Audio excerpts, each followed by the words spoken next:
د فلم شروعات د لارسن یو ټاون نه کیږي او موږ ته دا هم ویل کیږي چې په دغه ټاون کې د 1300 کالونو خلک راځي او مړ کیږي او د دې هیڅ هم پته نه لګي او دغه سیریل کیلر بارتلو خلک به مړ کولو دلته نه به وتښتېد او اوس پورې چا هم دغه سړی نه وکتلی او نه دا سړی له پولیس په لاسو مرغلی و خو بیا یو ټیم راځي او دغه سیریل کیلر خلک نه مړه کوي او په دغه مرګونو کې کمې راځي خو اوس پورې دغه خلک ډېر زیات یېرېدلي او خوفزده هم وي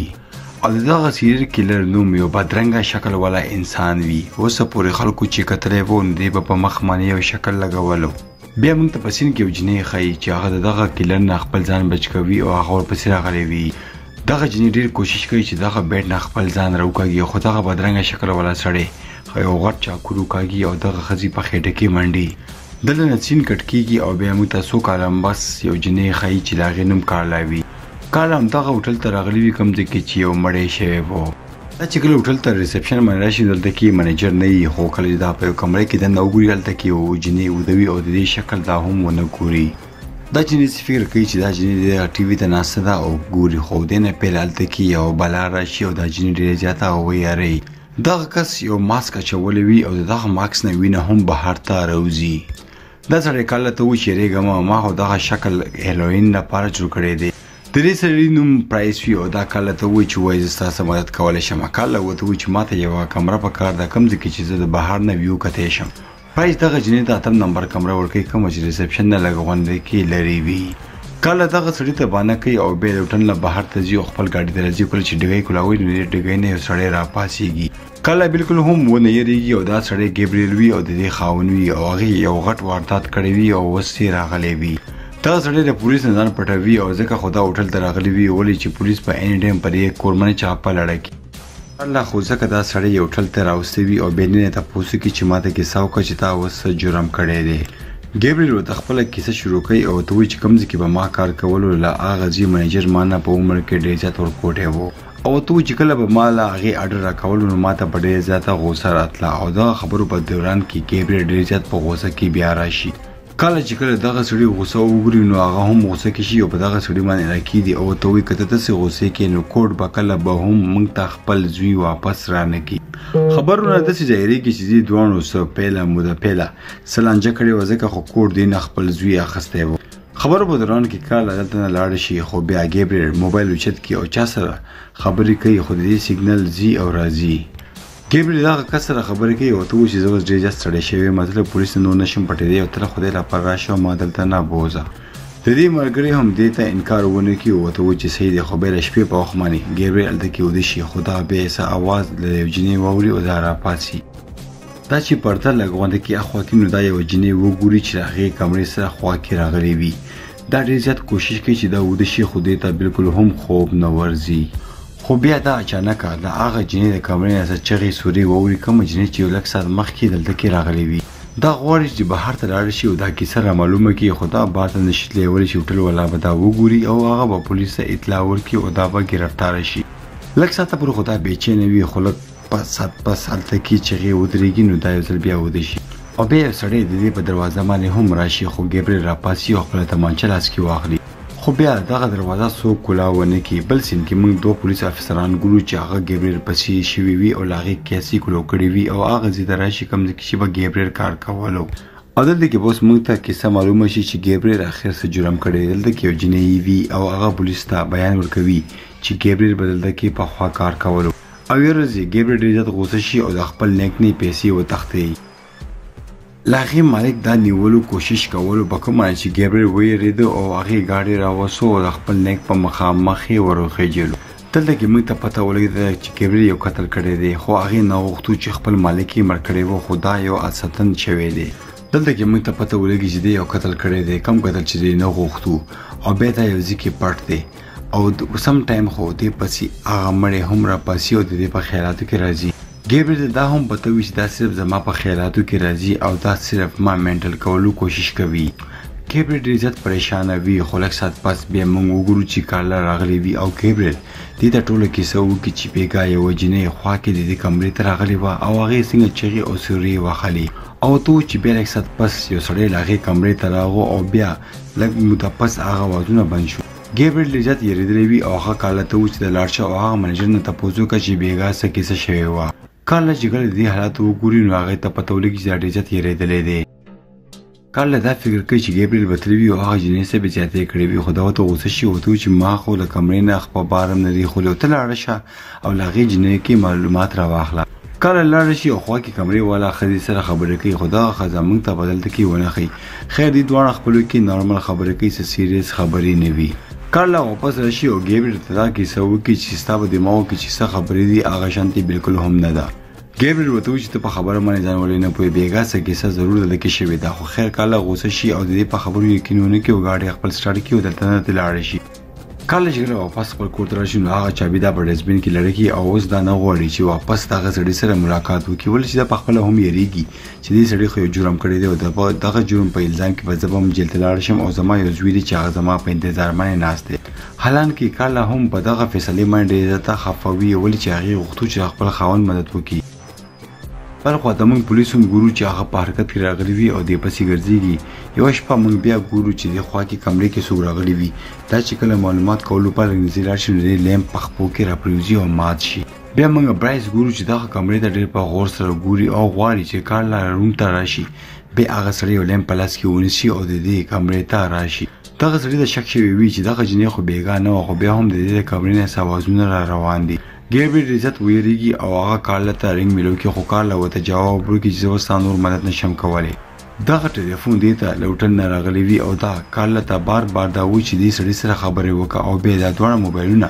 په واشروم کې ایښولي وي. کارلا دې د زړه لپاره هغه سړي سره خبرې کوي او د وایي چې هر یو شی ټیک دی، زما خپل سره په لیمپ کې ونښته او هغه لیمپ راپرېوته او زه هم پکې پرېوتم. برایس دغه موبایل کټ کړي او بیا ګیبریل وګوري چې هغه منیجر راغلی وي او له هغې په لاس کې یو نوی لیمپ وي چې یې په کمره کې ورکړي.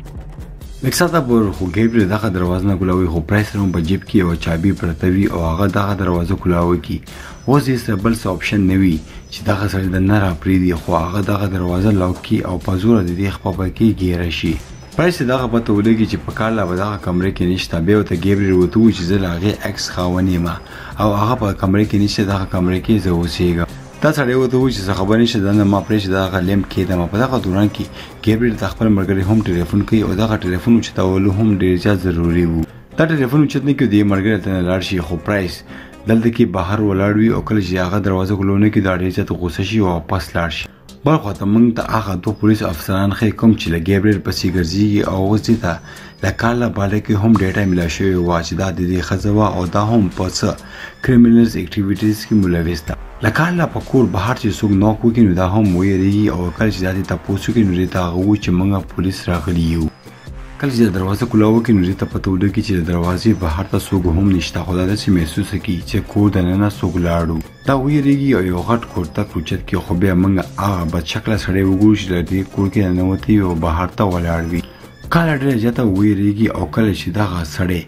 دا تصویر وګوري نو هغه کارلا ته ووایي چې ستا مور هم بل چا نه بلکې ما په خپلو لاسونو باندې مړه کړې ده او دې نه علاوه دې په مرۍ کې یو لاکټ اچولی وي چې هغه د بل چا نه بلکې د کارلا د مور وي او هغې نه پس دا په کارلا باندې بېدرمۍ سره حمله وکړي او دلته کې کارلا مړه کړي. بل طرف چې کله موږ هغه پولیس وګورو چې هغه ګیبریل پسې راغلی وي او کله چې دا ور وښي نو ته پته ولګي چې په دغه کور کې څوک هم نشته او دې په ځینې معنی وینه وګوري چې هغه له کارلا وي. بل سین کې موږ ګیبریل ګورو چې هغه په واشروم کې پټ شوی وي او ټوله شپه دې خپل ملګري انتظار کړی وي.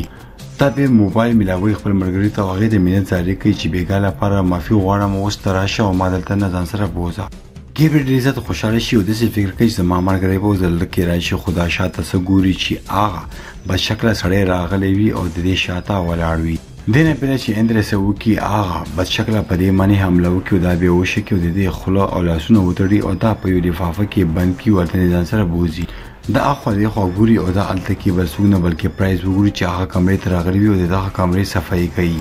دلته کې ګیبریل ته پته ولګي چې دغه برایس بل څوک نه بلکې هغه بدشکله دی او دا کیلر دی چې خلک مړه کوي. دا په منډه باندې خپل جیب نه موبایل اخلي او خپلې ښځې کارلا ته رنګ میلاووي. خو کله چې دا له خپلې ښځې د موبایل اواز واوري دا ډېر زیات حیرانه شي، ولې چې د دې ښځه هم دې څه خوا کې مړه پرته وي او له هغې موبایل دې څه ډېر نږدې پروت وي. برایس چې کله له موبایلونو اواز واوري نو هغه بیداره شي او د دې خواته راشي او ګیبریل دلته کې خپل ځان ته ایکټینګ کوي او ځان بیا وشکي. پرایز راشي او لکارلا جسم ویسي او لاندې یو بیسمنټ وي هغه کې ولړکی ګیبریل په موبایل باندې نه شو د دې مرګري اندریو چې بهر ته راغلی وي خو څنګه چې دا موبایل چت کی پرایز راشي او دا وګوري او دینه موبایل واخلي اوس بس کېږي چې ګیبریل به مړ کېږي خو دا سړی یو چاکو راوالي او څنګه چې په ګیبریل باندې اټیک کوي نو ګیبریل دې سره بجنګ شي او دې ته ډیکور کی او دغه چاره ډایرکټ لار شي او له پرایس په خېټه کې وننوسي او دا به هغه بیسمنټ ته ولړکی او دغه شانتي پرایس الدکی مرشي د ګیبریل په مخ باندې ډېر زیاته وینه پرته وي او هغه ډېر زیات یریدلی او پریشان وي بار چې ګره داروز د الدکی اندرې وګوري او اندرې ریډي په گاډي کې ناس وي چې د ځان سره بوزي خو ګیبریل بل څه نه لارشي ریسپشن ته او پولیس ته ټلیفون کوي خو اچانک ګیبریل شاته نه یو ښځې आवाज اوري کله چې دا شاته وګوري دا ښځه بل څوک نه بلکې د پرایس ښځه وي چې هغه دې سره ملګري وي او دغه ټول خلکه قاتلونو کې ملوثه وي او دا ښځه ورته وایي چې زما ښځه او ما نه علاوه زما یو زوی دی چې هغه هم په مړو ادا کولو کې موږ سره ملګری دی خو ګیبریل نه تپوس کوي چې آخر ولې تاسو زما ښځه مړه او زما ښځې تاسو سره څه بد کړي وو خو دا ښځه ورته وویل چې موږ کله لاس مړی کړی وو نو کار له راغلي وه او موږ یې هلته کې کتلي وو او موږ ویرېدو چې ستا ښځه ولاړ شي او پولیس ته به دغه راپورټ ورکړي خو دغه دوران کې یو بدشکله سړی راپاڅېږي او شاته نه په ګیبریل باندې په چاړې باندې حمله وکړي او ګیبریل دلته کې مړ کړي بیا موږ پولیس ګورو چې دلته کې راغلي وي چې ګیبریل او کارلا دلته کې ونیسي خو د حیرانۍ خبره دا وي چې دغه ښځې هر یو شی کنټرول کړی وي او په دغه هوټل کې یو نشان هم نه وي پرېښوستی او د دې زوی هم خپل ځان غیب کړی وي پولیس چې کله دې نه تپوس وکړي چې ګیبریل دلته کې راغلی و نو هغه ورته وویل چې او یو څو ورځې پیل دلته کې شپې کړې وي خو هغې نه پس تللی دی او اوس موږ ته پته نشته چې هغه چېرته دی بیا موږ دغه ښځه ګورو چې لږ ساعت پس لاړه شي او خپل زوی سره کښېني او ورته ووایي چې اوس موږ ته پکار دی چې دغه هوټل پرېږدو او دلته نه بل چېرته کې لاړ شي او ضرور به پولیس والا د هغې باره کې به چانبین کوي او ضرور به بیا دغه هوټل ته راځي او دغه شانتي پولیس به دغه ټول خلک هغه بیسمنټ کې راپیدا کړي او موږ به دلته کې ګیر هم شو لکه ټولو نه پیله مړې دوی له کارلا مور مړه کړې وه کوم چې پرایس دې ته کیسه هم کړې وه هغې نه پس ته موږ له پرایس ښځه او زوی ګورو چې هغه د اندرې کور ته راغلی وي کوم اندرې چې اخري شپې باندې دې هوټل ته راغلی و او ګیبریل یې ځان سره بوتلو او داسې معلومه شوه چې اندرو هم دغه خلکه کتلي دي او اوس د دې هم اخري ټایم راغلی دی د پرایس ښځه راځي او اندرو ته وایي چې زموږ ګاډی خراب شوی دی او زموږ موبایل کې چارج هم نشته دی او که ته بد نه غواړې نو که زه ستا موبایل یوز کولی شم او چاته ټلیفون وکړم چې زما مدد وکړي په دغه باندې دا د اندرې کور ته دننه لاړ شي او بهر ته موږ د دې زوی ګورو چې په ګاډي کې سټارټ ناست وي او خپل له مور له انتظار باندې ناست وي چې کله به هغه آرډر ورکوي او څنګه چې دې اندرې مړ کړي نو دلته به تښتېږي خو دغه سین موږ ته وښيي او دلته کې زموږ فلم هم ختم شي